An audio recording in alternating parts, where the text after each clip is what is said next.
They told me to go home because a high school graduate like me is in the way. Clutching the proposal she had worked so hard on, she broke down in tears right there. She was supposed to be at the headquarters, but she came back in just 30 minutes. She confessed the terrible treatment that she had received from the planning department employees. Having seen her efforts and struggles up close as her colleague, I couldn't suppress my anger and pulled out my smartphone to yell at the person on the other end. I'll fire all of them. I'm heading to the headquarters right now, and you better be there too. My loud voice drew the attention of my colleagues, who turned to see what was happening. She also stopped crying in surprise and stared at me with her mouth open. I approached her and said gently, "It's okay now, don't worry. Everything will be all right." After that, I rushed to the headquarters, met up with the person I had been talking to, and headed to the conference room.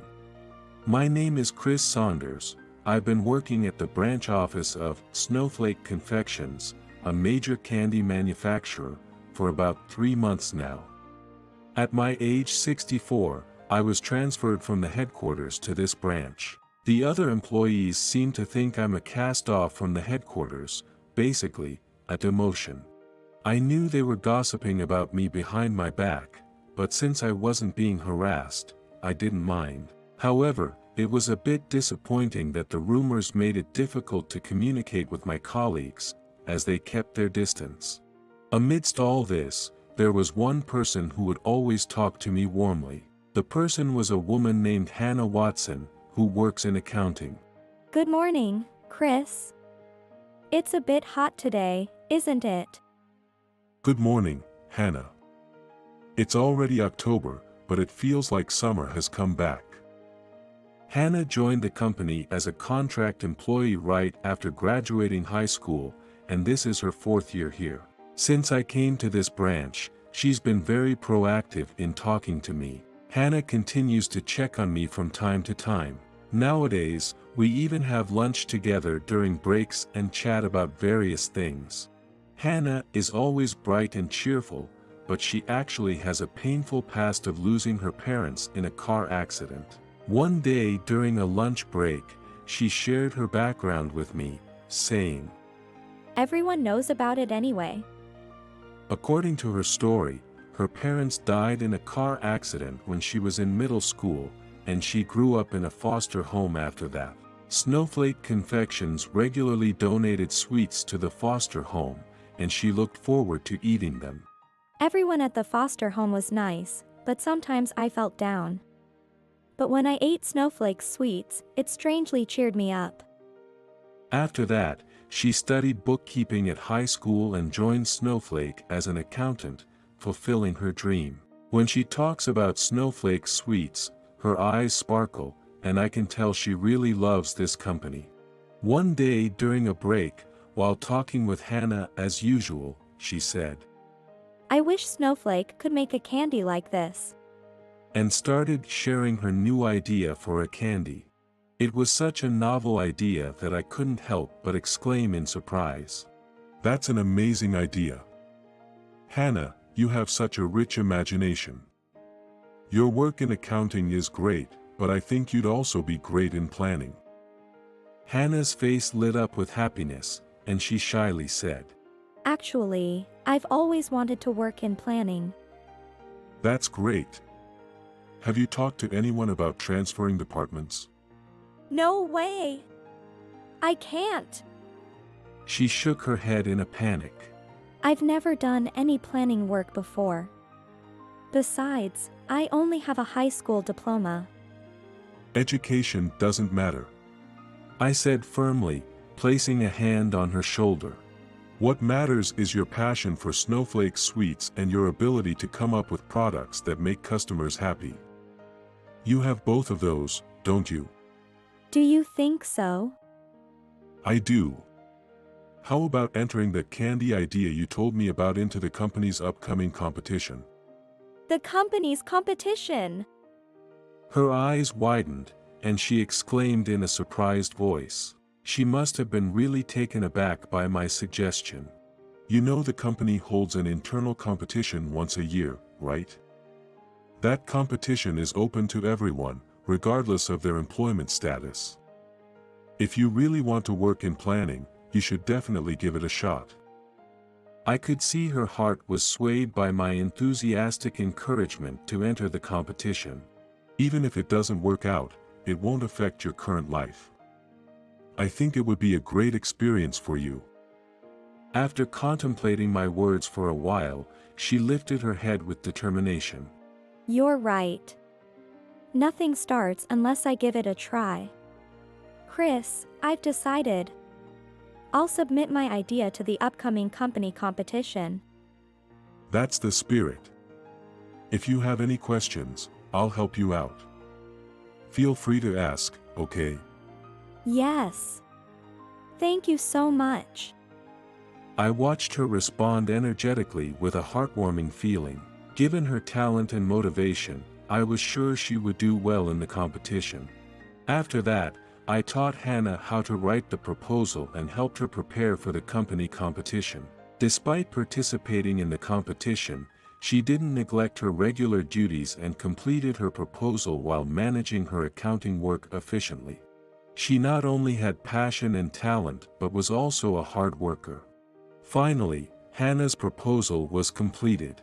Thanks to you, I was able to put this together. Thank you, I appreciate that. I just showed you how to write it, the rest is all your hard work. You did great managing your accounting work too. Yes.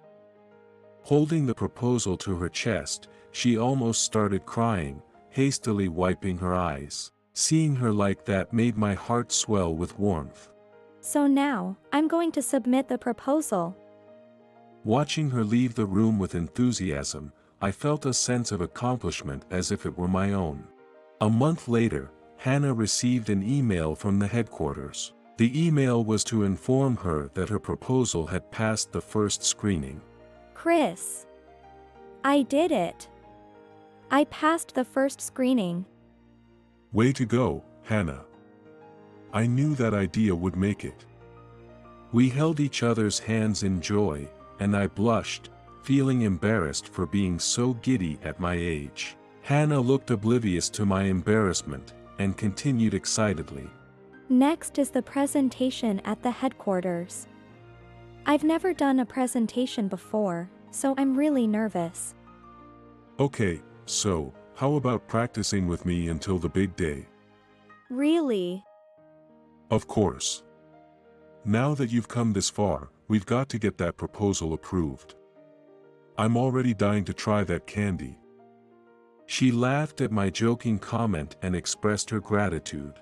We used our time after work to practice for the presentation at the headquarters. At first, Hannah struggled with the unfamiliar task, but with practice, she became quite good at it. At this rate, she'd do just fine on the actual day. Finally, the day of the final screening of the company competition arrived. That day, Hannah worked at the branch until noon and then planned to head to the headquarters. Everyone, I'm sorry for leaving work halfway through. After finishing her preparations to go to the headquarters, she apologized, and her colleagues smiled and shook their heads. It's okay, Hannah. You always do your job well. Don't worry about the rest. Good luck with the competition. We're rooting for you. Hannah, who was always kind to everyone, was well liked by her colleagues. No one complained, and they all saw her off with encouragement. I didn't say much, just gave a strong nod when she glanced at me. That alone seemed to convey my support to her, as she nodded back and headed to the headquarters with a confident stride. I silently cheered her on and returned to my usual duties with my colleagues. After a while, I heard the sound of the door opening and looked up, feeling suspicious. No one had left their seats, and we weren't expecting any visitors. I wondered who it could be. To my surprise, it was Hannah, who should have been on her way to the headquarters. Only 30 minutes had passed since she left. The final screening couldn't possibly be over this quickly, and I worried she might have forgotten something important. Hannah, what's wrong? Did you forget something? As I called out and hurried over, she shook her head vigorously, looking down. Looking closely, I saw tears in her eyes. For someone as cheerful as her to look like this, something must have really happened. Holding back tears, she desperately tried to speak. I was guided to the competition venue and waited with the other participants for the planning department staff to arrive. As she explained, other concerned colleagues started gathering around her. They usually kept their distance from me, but at that time, they were more worried about Hannah. They peered at her tear-streaked face with anxious expressions. Then the planning staff came in, and one of them looked at my materials and said, "Why is a high school graduate woman here?" What? The harsh words made my blood boil. The competition proposals included the participants' names, current departments, and brief biographies. Someone must have seen her background and made that cruel remark. They said this wasn't a place for someone like me and that I should leave. How should I have? She couldn't finish her sentence. She crouched down and finally broke into tears. I was speechless with anger, clenching my fists involuntarily. Our colleagues were also furious about the heartless comments directed at her. That's awful. Rejecting her without even looking at the proposal. Education shouldn't matter. I understood their feelings well, though just being angry wouldn't change anything. I entrusted Hannah to the colleagues and called the planning department from the branch office phone. Planning department, how can I help you? Sorry to bother you, but could you connect me to the person in charge of today's competition? The person on the other end sounded irritated at my abrupt request. We're in a meeting right now. She said curtly, hanging up without waiting for a response. Left with no choice, I pulled out my smartphone and called someone else. After several rings, the person answered. Then I yelled without explanation. Everyone is fired. I'm coming to the headquarters right now. You better be there too. My loud voice made my colleagues turn and stare in shock. Hannah also stopped crying in surprise and looked at me with her mouth agape. I approached her and spoke gently. Hannah, it's okay now, don't worry. Everything will be all right. Sorry everyone, I need to step out for a bit. My stunned colleagues nodded stiffly, not daring to intervene. Hannah watched me leave with a bewildered expression as I stormed out. I hurried to the headquarters, met up with the person on the phone, and headed to the conference room. Entering without knocking, the planning department staff gave me puzzled looks. Who is this? Seeing an unfamiliar old man walk in, one of the staff spoke up aggressively. Who the heck are you? We're in the middle of an important meeting. Get out if you have nothing to do with this. Just as the other staff members were about to chime in, a man in his 40s rushed in behind me, looking flustered. As soon as the staff saw him, they exclaimed in surprise. Andrew. The man was actually the president of Snowflake, and the person I had called earlier. Chris, what's going on? Barging into the meeting room like this even if you're the chairperson. What? He's the chairperson. All of the staff were once again shocked by Andrew's words. They stared at me in disbelief. I removed my disguise of a wig and glasses, revealing myself as the chairperson of Snowflake Confections. Seeing my true identity, the staff members let out gasps of shock. Surveying them, I yelled at them in irritation. What the heck is going on here? What are you guys here for? The staff shrank back as I shouted at them with a furious expression. However, it seemed they had no idea why they were being yelled at. I glared at them with steely eyes and ordered them to bring all the competition proposals. One staff member stood up, ingratiatingly bringing over a stack of proposals. His name tag read, Tom Brown.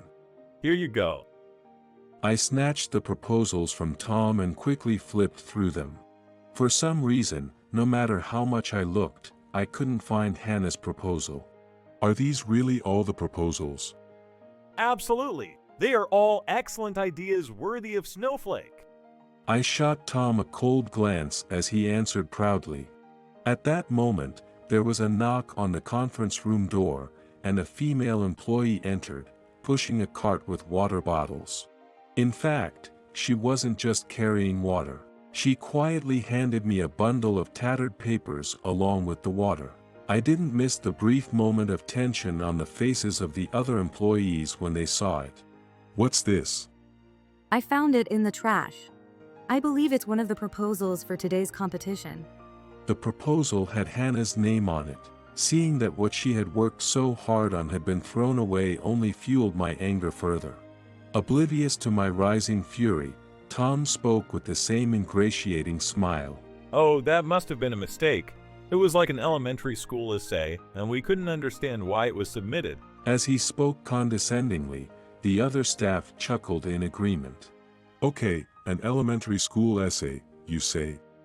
Yes, it was a proposal written by a high school graduate. It was a waste of time to review it, so we quickly disposed of it to avoid disrupting the meeting. When I remained silent, he must have taken it as agreement. His face lit up and he continued to insult Hannah. Low education people really show their lack of intelligence, submitting such a proposal without any shame. High school graduates should stick to jobs that suit their level. I see. So that's what you all think. But I disagree. Oh? I've read this proposal myself. As I quietly interrupted, his chatter stopped abruptly. I thought it was a highly creative and excellent proposal. Unfortunately, it seems I don't share your opinion. His face turned pale at my words. Of course! I thought so too. Despite having insulted Hannah so much, he quickly changed his tune after hearing my praise.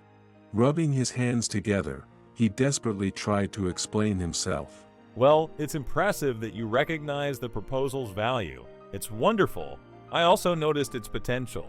But others said it was a waste of time to consider a proposal from a high school graduate, you know? Hearing his excuses, the other staff sprang up from their chairs. What are you talking about? You were the one who said we didn't need to look at her proposal. Don't blame us. Hey, come on! You all said the same thing! Don't pin this all on me! As the ugly argument broke out, I covered my forehead with my hand. When did the quality of Snowflake's employees decline so much? Enough. Fed up with the endless blame game, I shouted at them. Glaring at the staff members, I spoke in a stern voice. If you think high school graduates are worthless, then what about me? I am also a high school grad. Should I be disqualified as chairperson? I started working at a small candy shop after graduating from high school and built Snowflake into a major confectionery company. This is well known in the industry, and Snowflake's employees couldn't have been unaware. Finally remembering the fact, the planning department staff showed a stunned realization, their faces tightening with guilt and falling silent. I glanced at Andrew, the president, who was fidgeting nervously in the back, and let out a deep sigh. I trusted you to handle things. He was unable to respond, and just hung his head with a pale face. Since I became chairperson and stepped down from active duty, I had devoted myself to charitable work. I left the company's affairs to Andrew, trying not to interfere. Nevertheless, this is what had happened. I heard some troubling rumors about Snowflake from one of the children's homes I run.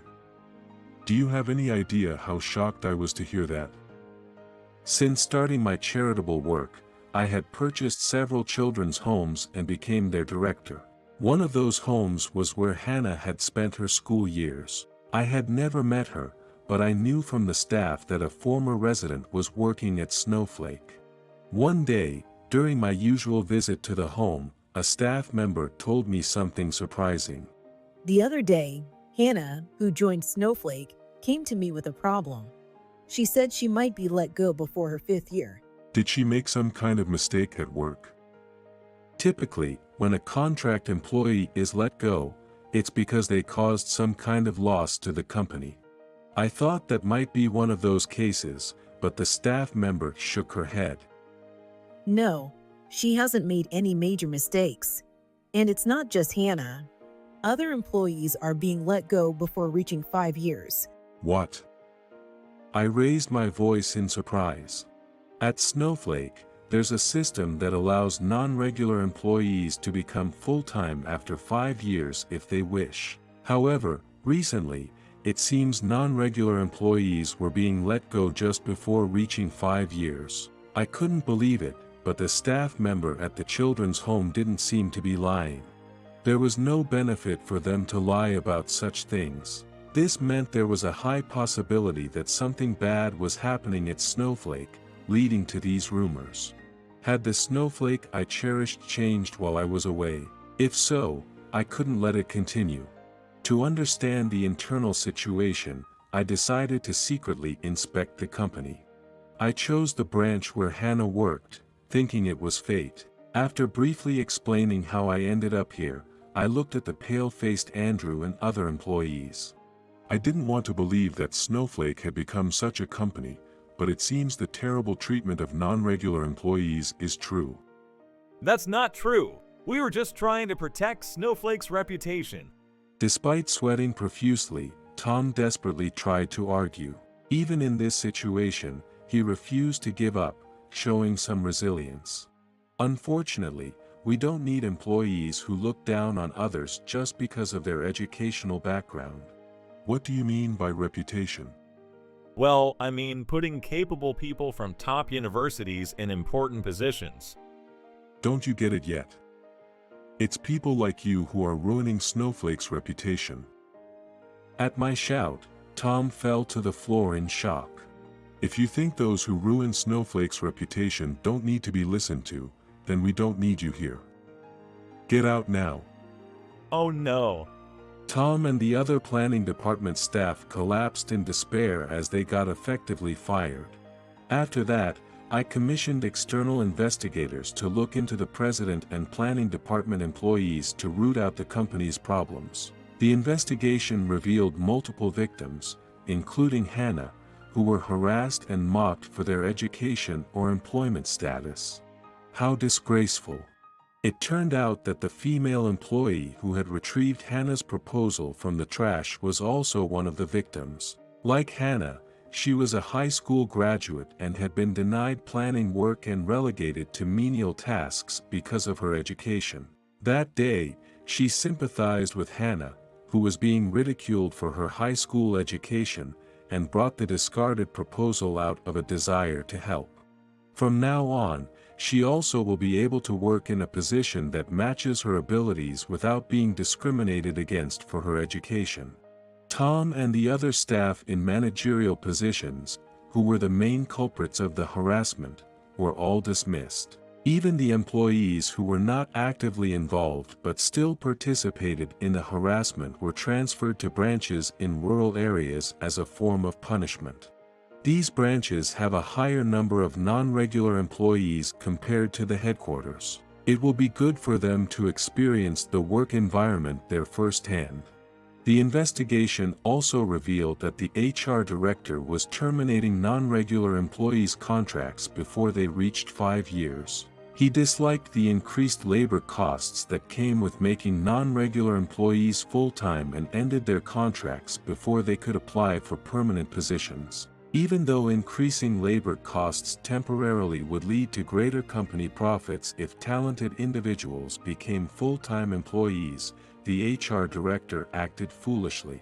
Additionally, he was also involved in nepotistic hiring practices. Such a person could not be allowed to continue in such an important role, so he was demoted. After all the employees' punishments were decided, the final person to be held accountable was Andrew. I'm disappointed that it came to this. It's my responsibility for not properly supervising the employees. I'm truly sorry. Since Andrew had ignored the company's problems for years, he resigned to take responsibility for his lack of oversight. Having witnessed the entire scene in the conference room, he didn't protest the decision. Andrew was actually a very good-hearted man and had no direct involvement in the harassment. If he had known about the mistreatment of non-regular employees, he would have dealt with it before I had to step in. However, he was so overwhelmed with his duties that he couldn't keep an eye on everything in the company. As the president, he couldn't excuse himself by saying he didn't know about his employees' misconduct. He understood that well. Without any excuses, he apologized to me and quietly left the company. Still, I also share the blame for not paying enough attention to the company's internal affairs. Until a new president is appointed, I will return as interim president to thoroughly reform the company's culture. I must not let any more employees suffer in the company I love. I intend to create a discrimination-free, open company where talented people like Hannah can shine in suitable positions. The company competition was restarted, and participants were asked to resubmit their proposals anonymously. The rules requiring biographies and department information were abolished, resulting in a fair evaluation process this time. Chris, this is the final proposal selected in the competition. Please review it. The employee handed me the proposal, which of course had no name on it. However, after flipping through a few pages, I immediately recognized it. There was no mistaking it, it was Hannah's proposal. After thoroughly reviewing it, I handed it back to the employee with a smile. It's a great proposal. I'm looking forward to seeing this candy become a product. Then, during a break in my duties, I visited the children at the foster home. We're making a new candy at Snowflake. I'll bring some here once it's ready. Yay! Awesome! What kind of candy is it? That's a secret. You'll have to wait and see. Seeing the children smile and laugh, I couldn't help but smile too. Imagining a future where these children would be enjoying the candy Hannah designed filled me with a warm feeling.